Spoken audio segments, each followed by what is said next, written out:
Baseball in 41 by Robert W. Creamer. The book is subtitled, A Celebration of the Best Baseball Season Ever in the Year America Went to War. Preface. If you read the dedication, you may recall that it said, "This book is for my children." As I write this, one of my children is in his 20s, 2 are in their 30s, 2 are in their 40s. Although they are my children, they are not exactly children.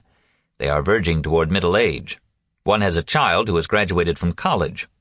In short, they are adult Americans with the usual interests that Americans have, including an affection for sports, with perhaps a special feeling for baseball. Middle age begins, I think, when you first recognize that events in your generation's present are now in another generation's past. I became aware that I was edging into middle age when I was 32, in 1954, the year I began working for Sports Illustrated. I'd seen my first major league game in 1931, and the baseball of the 30s and 40s had always been part of my present. But in 1954, the 30s were suddenly a long time ago.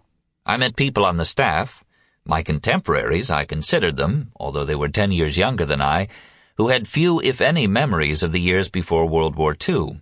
I'd become part of an older generation, unable to share personal memories of 20 years before. Now I am pushing 70, and the 1954 contemporaries are pushing 60, and I still can't share my pre-war memories with them. What did a kid of 8 know about the world an 18-year-old lived in during 1941?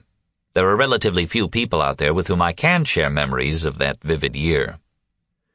Much of this book, therefore, is not turning the pages of an album, but an effort to explain to my children and their contemporaries what 1941 felt like to me.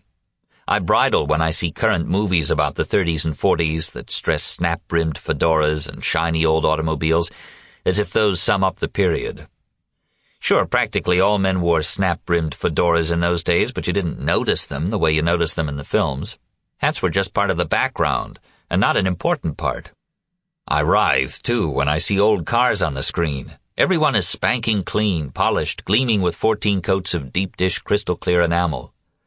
But cars in those days were usually dirty, or at least dull, and a lot were dented.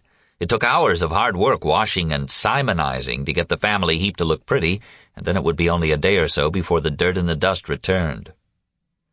I tell my children that, and in this book I'm trying to tell them and others who weren't around then what baseball and other matters were like in 1941, or at least what they were like for me. It's not a comprehensive account. It's merely an attempt to tell them how I felt, to talk a little baseball, to explain some heroes, and to puncture a few myths, although myths are... Sample complete. Ready to continue?